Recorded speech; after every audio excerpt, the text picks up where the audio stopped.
How's it going, guys? Dakota Perez here, and today I want to showcase all of my Cav Empt outerwear. Recently, I picked up a new jacket, so I thought, you know what, I'll just show off all of my different Cav Empt jackets. So before we jump into that though, if you haven't hit subscribe already, then hit that subscribe button and turn on the bell notification so you get notified every single time I upload videos on Wednesdays. And let's jump right into it. So recently I picked up the unavoidable zip up from my friend on Instagram, Matisse. He actually makes YouTube videos too regarding a lot of Japanese streetwear and high fashion. So you guys can check out his YouTube channel and follow him on Instagram too. He oftentimes sells Cav Empt and other clothes in like the sizes XL around there. So he gave me a great steal on that, so shouts out to him. And I thought this jacket in particular is super cool for techwear fits because it is black, and with Cav Empt, their specialty is definitely the graphics of them. I think that their prints are the most recognizable part of their whole aesthetic. As you guys know, Scathing is the graphic designer of the brand, and he was very well known in the Japanese streetwear scene in terms of graphic design. He has worked for Bape, and he's worked alongside Pharrell and Nigo, as well as Hiroshi Fujiwara. If I'm not mistaken, I think that Hiroshi Fujiwara is the reason why he was able to learn how to do graphic design. Hiroshi allowed him to use one of his Macs, and he kind of just put in a bunch of hours and then became very well known. He sort of is a elusive designer. There's not too many interviews out there of him, and I think his face is still unknown. That one interview that was famous a few years ago, he's wearing one of the disguise masks actually. I thought that was kind of cool. What you see in a lot of the Cav Empt pieces is very large back prints and other patches and different designs in terms of the graphic aspects. And the unavoidable zip up has this really large print on the back that's made out of silver, and it's pretty shiny. And I think that out of all the different jackets that came out recently in this previous season, this was definitely my favorite one, and it's incredibly lightweight. The unavoidable zip up is probably like the most tech wear Cav Empt piece that I own because it does have utility on top of the style of it. The utility of it is it's a 100% nylon piece, so it's easy to fold up and it's very lightweight. It's also extremely water resistant, so you can wear this as sort of like an overcoat over your shirt in order to stay dry in a very light rain. I wouldn't necessarily wear this in something like a heavy rain or in the cold because it is so lightweight, and also there's no hood on it, so you'd have to sort of incorporate it in a layering style to get a hooded protected cover. But other than that, it's my most recent Cav Empt pickup, and I like it a lot. With typical fashion of Cav Empt, this piece and all the other outerwear pieces I'll be discussing are pretty oversized and boxy. Something that I have ran into with Cav Empt in the past is some of their shirts are pretty inconsistent with the sizing, so I'm always looking at the size chart of their shirts because sometimes the XLs fit me, sometimes the double XLs fit me. It kind of just depends. And they do have a very big selection of these big t-shirts that they release every single season. So those ones typically are very, very large, and I can stick true to size, but sometimes I do size up to the double XL. But with their outerwear, I'd say that you can stay pretty true to size because it is very oversized, a lot of them, and they have that boxy look to them. So in terms of sizing, I'd say outerwear and Cav Empt, you might want to stay true to size because they typically do make them larger and more similar to an American size. Now moving on to the next Cav Empt piece that I really like a lot, it is the Block Noise jacket. It was released in 2017 if I'm not mistaken. I picked this up on Grailed for the low. It was a steal.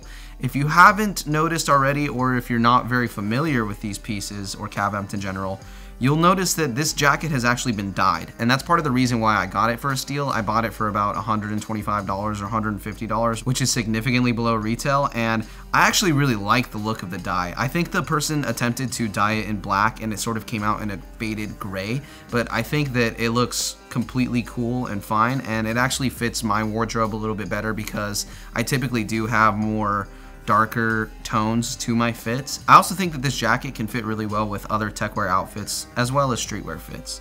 So this jacket features a super giant hood as well as 4 giant front pockets, and then there's 2 hidden pockets in the front that aren't very visible. They're just normal hand pockets like you would see on a lot of jackets, and then it has buttons to button it up.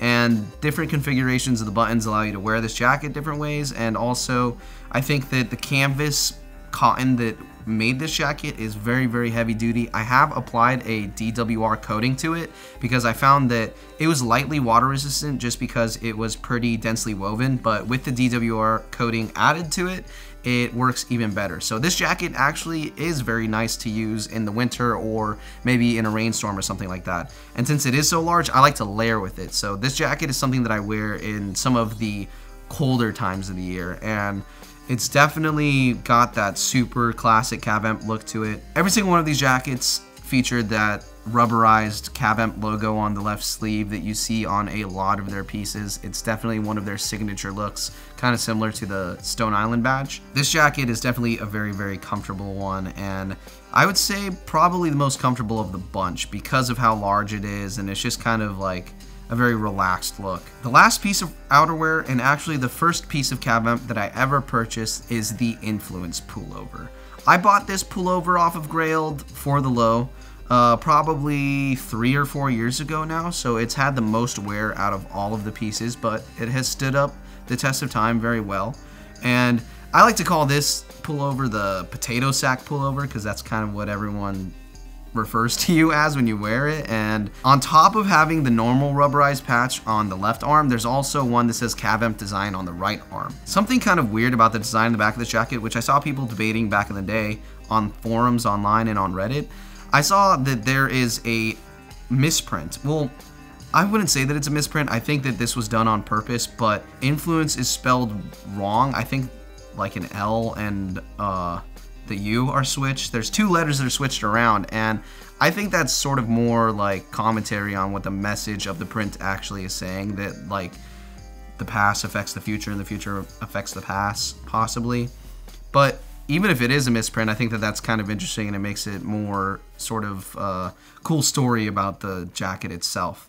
Now, I have been debating actually altering this jacket in a very drastic way. It would require me to change the front pouch pockets and add a zip on the front. So I actually want to know if you guys think that would look cool. I've always thought that if this jacket had a very large 2-way zip in the front, it would be able to fit better into certain aesthetics because it is a pullover and there's no button or zips. There's sort of an awkward fit to it. I have found that if you take the pull string at the bottom of the jacket and you tighten it and you kind of flip the jacket up and shorten the silhouette of it, it does kind of fit a little bit better and you can kind of configure it to look cooler, but I'm not sure if that's the intended fit or style of the pull strings on the bottom. So let me know in the comments down below. So it features a corduroy main fabric as the torso part, and then the hood and the sleeves are a fleece. Now the color of the fleece and the corduroy are the same. They're the same tone of brown roughly.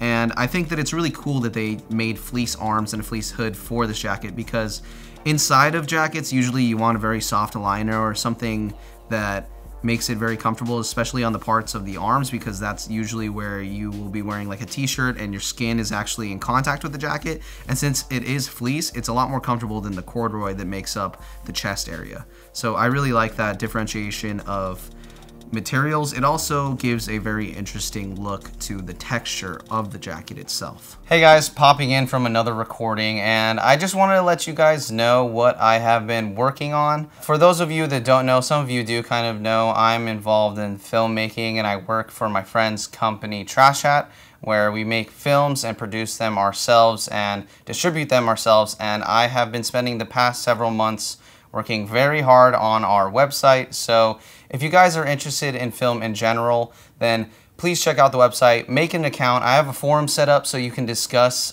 different things that are pertaining to my YouTube channel and also our films and other YouTube channels that I'm involved with on the site there. So you guys can sort of form a community and discussion base setting over there on the forum section of the website.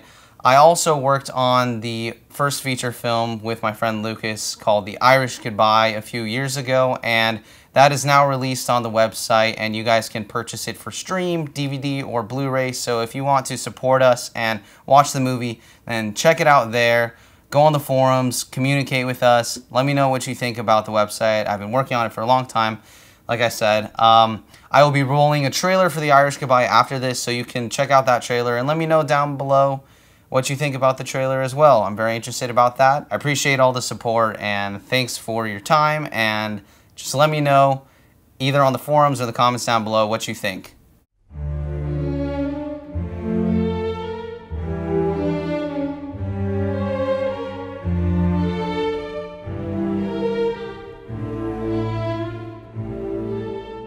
If a person has no love for themselves, no respect for themselves, no love for their friends, family, work, something, how can they ask for love in return?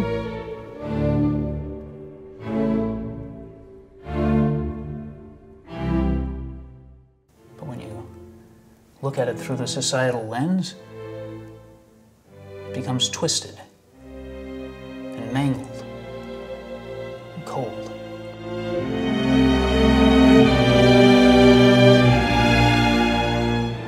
I know that I, like the rest, must go through it someday, for I am ordinary.